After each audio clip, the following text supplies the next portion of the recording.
Sabemos que há vários argumentos a favor do cristianismo, mas que nem todos têm a mesma força. Qual o argumento que um ateu considera mais forte para a existência de Deus? Hoje o nosso convidado João Pedro Batista ajuda-nos a ver os argumentos teístas aos olhos de um ateu. O meu nome é Henrique Guerreiro e bem-vindos ao 12º episódio do Razoavelmente. Agora queria fazer mais outra questão que tem a ver também com os argumentos que conhece. No entanto, agora queria lhe perguntar qual é que é o argumento mais forte, não que conhece a favor da sua posição, mas contra a sua posição. E também, se pudesse dar um exemplo de um argumento que é popular contra a sua posição, considera mau. Ou seja, basicamente isto é o outro lado da moeda da pergunta anterior. Portanto, em termos de argumentos contra a sua posição, qual é o que acha mais forte e qual é que é um que acha que é muito popular, mas é mau? Vou começar mais uma vez pela segunda parte, para entroncar com a resposta anterior do problema do mal. Eu acho que foi o ano passado que estive numa ação até organizada pelo GBU, na reitoria da Universidade de Lisboa, em que se discutiu, acho que houve uma discussão entre cristãos, entre ateus, e havia uma participação do público que colocava questões aos palestrantes. Ou fazia comentários, e a ideia que eu tenho é que o público era maioritariamente cristão e que a grande maioria das perguntas que eu vi, ou que eu era projetado num ecrã, era como é que alguém que não acredita em Deus pode ter um sentido para a vida ou pode ter uma vida moral. E muitas vezes, uma das críticas mais populares ao ateísmo é dizer que o ateísmo, sem Deus, não há moral possível. E que não há um sentido para a vida. E eu acho que esse é um mau argumento, embora seja popular, contra a minha posição. Não creio que a crença na existência de Deus seja uma condição necessária para que consigamos construir uma ética sólida. Não creio, nem acho que a experiência demonstre que as pessoas que não acreditem em Deus tenham estándares éticos mais baixos ou que se comportem na prática de forma mais prejudicial, mais antiética do que quem acredita na existência de Deus. E não creio também que não se possa justificar valores morais sem ser com Deus. Aliás, eu até acho, verdadeiramente, que mesmo que nos queiramos situar dentro de um certo realismo ético, no sentido de que existem valores que valem por si e não apenas dependentes da nossa interpretação, mas que são intrinsecamente valiosos, que isso não depende da existência de Deus ou da crença na existência de Deus. Claro que um crente dirá, Deus é o padrão da moralidade e, portanto, nós aqui temos um padrão com o qual nós podemos seguir ou não seguir e que, como tal, é seguro. Ora, sempre houve, ou pelo menos a história mostra-nos que sempre houve, construções éticas sólidas, não relativistas, embora o relativismo não deva ser posto todo no mesmo prato. Há relativismo e relativismo. Que assentam ou que não necessitam da existência ou da crença em Deus. A ética das virtudes, quer dizer, desde Aristóteles nós temos éticas tendentes ao autoaperfeiçoamento, ao cultivo de um conjunto de virtudes individuais, cujo desenvolvimento e florescimento leva a uma sociedade adequada e a um comportamento adequado. E não precisamos de ter uma crença em Deus para que essas virtudes sejam intrinsecamente boas. Todo o utilitarismo, que é uma corrente bastante respeitável, ética, avalia a validade dos comportamentos pelo resultado que eles produzem na sociedade humana. Isso é, de facto, algo relevante. Não podemos negar que seja aliás, nós, na maior parte dos nossos comportamentos, nós aferimos a sua bondade pelos resultados que eles produzem. E seja a curto prazo, seja a longo prazo. E, portanto, temos também uma moral que nos é ditada de fora, uma moral transcendente, revelada, também levanta problemas, porque ela tem como padrão de validade o que é dito e não o próprio valor em si. Se um crente diz, eu não devo roubar porque Deus diz que não devo roubar, então não é porque roubar seja intrinsecamente mau, é porque Deus nos diz que roubar é mau. Porque se Deus, amanhã, se surgisse um novo Moisés, que fosse novamente chamado e viesse com uma reformulação dos mandamentos divinos, Deus poderia rever os mandamentos, supostamente, que fez. Se foi Ele que os criou, nada impede que os modificasse. Só não poderia modificar se nós os postulássemos como intrinsecamente bons, independentemente de Deus os dizer. E acho que os crentes não dizem isso. Se nós imaginássemos um mundo alternativo onde não existisse Deus, violar uma criança inocente deixaria de ser mau. Será que um crente aceita isto? Está preparado para aceitar isto? Porque sem Deus nada seria mau ou bom. De facto, também só para dizer aqui um bocadinho a perspectiva tradicional, é que a ideia não é que os valores morais são arbitrários, mas eles estão ancorados em Deus, e nós temos de ter cuidado quando fazemos perguntas do género num mundo alternativo onde Deus não existisse. Porque na concepção tradicional de Deus, por exemplo, na concepção de Anselmo e na concepção de que Deus é um ser maximalmente grandioso que existe em todos os mundos possíveis, não faz muito sentido perguntar como é que era um mundo em que Deus não existia. Ou seja, não, essa realidade nunca seria possível de acontecer se Deus de facto existir e for um ser necessariamente existente, como o cristianismo tradicionalmente diz que ele é. Agora, de facto, os cristãos vão afirmar, e aí é que depois a questão se torna bastante argumentativa entre cristãos e ateus.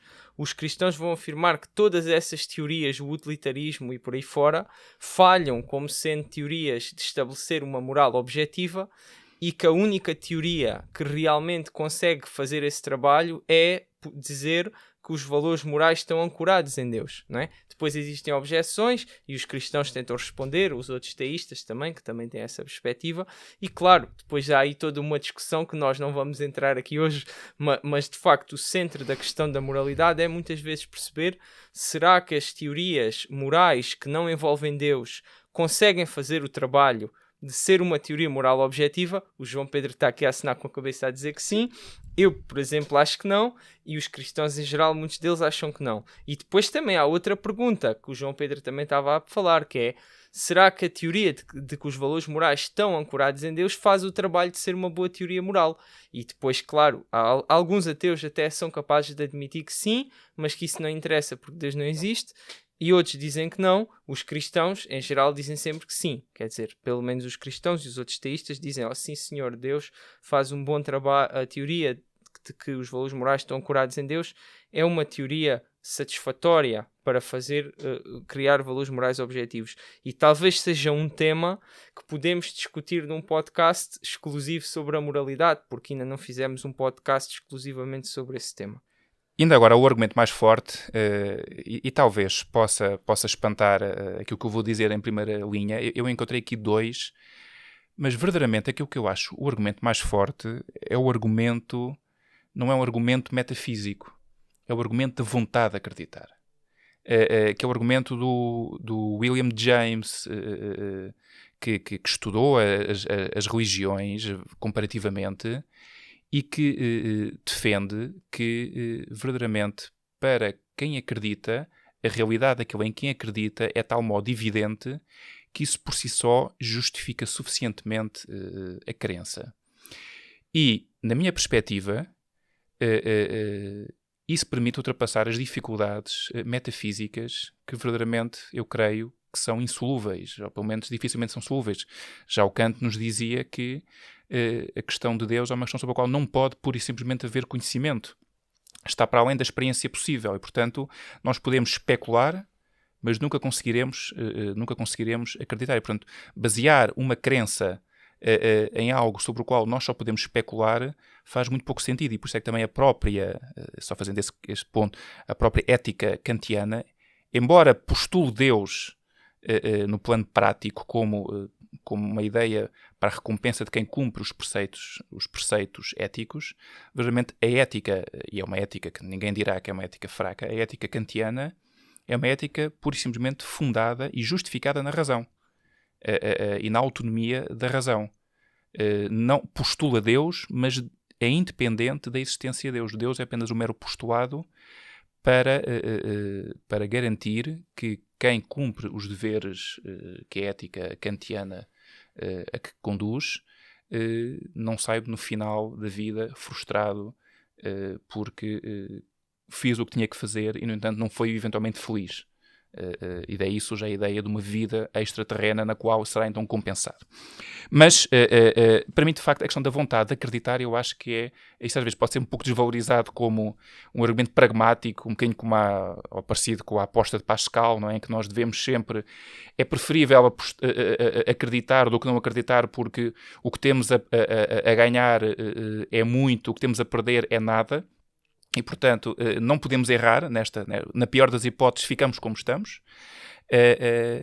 Isto parece uma coisa menos nobre, mas eu acho que, verdadeiramente, muitas das religiões, em última instância, e se formos à ideia inicial da religião, de religare, de reunir, não precisamos verdadeiramente de uma demonstração metafísica dos postulados em que ela assenta. Isso, para mim, eu acho que é importante. Essa ideia, por exemplo, a ideia de que que Deus pode ser algo tão fortemente auto-evidente para nós, que temos uma justificação racional em acreditar, mesmo sem ir a argumentos, tem sido defendida também por alguns cristãos, como, por exemplo, um dos filósofos cristãos mais conhecidos, Alvin Plantinga, e o nome que se dá a isso, tecnicamente, é a epistemologia reformada, para quem quiser depois ir pesquisar, em termos mais técnicos, essa teoria.